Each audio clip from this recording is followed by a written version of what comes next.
Is coffee making you more productive or less productive? Coffee, and I still do. Absolutely wreck your ability to sleep. Caffeine can improve focus and concentration. Okay, so coffee increases your productivity, but makes you sleep worse. But wouldn't that lower your productivity? In 1995, NASA gave spiders caffeine and saw the shapes of their webs change. From this to this. I mean, why would the spider web look like it was done by a spider with ADHD? And if coffee really negatively impacts your sleep, why would one of the top researchers in sleep say something like this? I'm going to suggest drink coffee.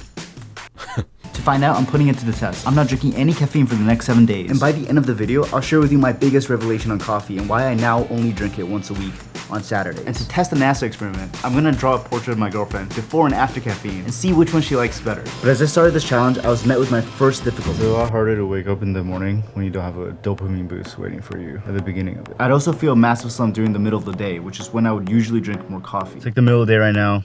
I could really use a caffeine boost, but I'm just gonna push through. And even working out became harder.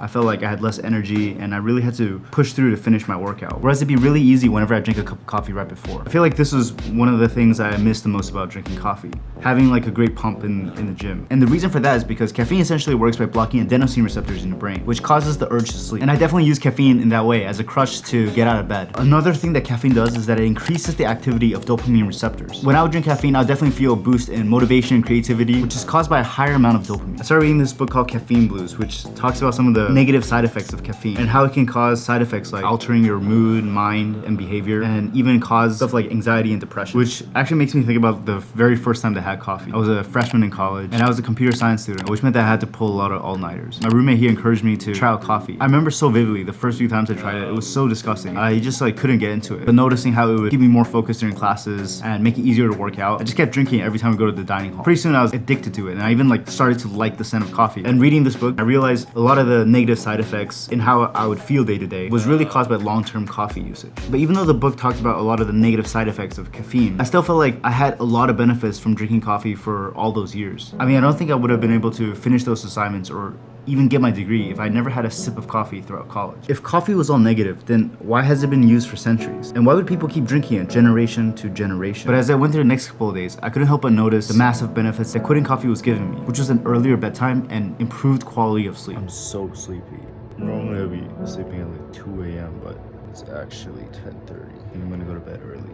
When I would drink coffee every day, I feel like the time I would go to bed would really depend on when I last drank coffee. The half-life of caffeine is actually 6 hours, which means that 6 hours later, half of the caffeine that you ingested is still in your body. Because I usually drink cold brews, even 12 hours later, I still had maybe half a cup of regular coffee still in my system. I feel like for me, this is one of the biggest benefits of not drinking coffee every day. On average, I was sleeping 2 hours more each day, and this drastic improvement in sleep really made me not want to go back to drinking coffee on a daily basis. And by day 5, I pretty much had 0 withdrawal symptoms, but I just feel slightly less motivated and creative when I would sit down and get to work. And since I'm trying to become a YouTuber, it was really a tough decision of whether or not I should quit caffeine if it's literally making me more creative and like possibly making better videos for you guys. So I was really torn between these two things. On one hand, not drinking coffee a day was giving me better quality of sleep. I was feeling better. My resting heart rate was slower. I feel more calm. But on the other, I felt like I was less motivated and less creative day to day. So I felt like there must be a better solution than just quitting coffee completely. This actually isn't the first time that I've done this challenge. I've quit multiple times before, sometimes for even months on end, but I always found myself coming back. And that first cup of coffee would almost always be euphoric. I'd feel this like massive surge of motivation and I'd just be brimming with creativity. Objectively, there are benefits to drinking caffeine. There are studies that show that it increases strength for athletes. It increases your dopamine, which means you become more creative. Anyone who has drank coffee knows that it makes you more productive. So to me, it doesn't make sense to cut it off completely. There must be a better way to balance coffee consumption. But I thought to myself, what would that even look like? Would that even be possible? And then I stumbled upon this book, Caffeine by Michael Pollan. So the author talks about the history of caffeine and how it's used in nearly every culture around the world. And in an effort to understand the molecule better, he documented his experience quitting caffeine for 3 months. And he came to a similar conclusion that there was a place for coffee in the modern world since it helps increase your focus and motivation. So he came to the compromise that he would only drink coffee once per week, which is what inspired me to set the rule to only drinking coffee on Saturday. That way I wouldn't be relying on coffee to wake up throughout the week, and I would be able to use the caffeine boost on Saturday to be more creative, have a better workout, and to come up with more video ideas. And so that's my biggest realization about coffee. It's not that I have to quit it completely. I just have to be very conscious about when I do use it. I realized that maybe the reason that the spiderwebs look so different was simply because they were being more creative. And when the sleep researcher said that you should drink coffee, he's really saying that you should just use it in moderation. You don't have to eliminate it completely from your diet. The dose and the timing makes the poison. But now that it's Saturday,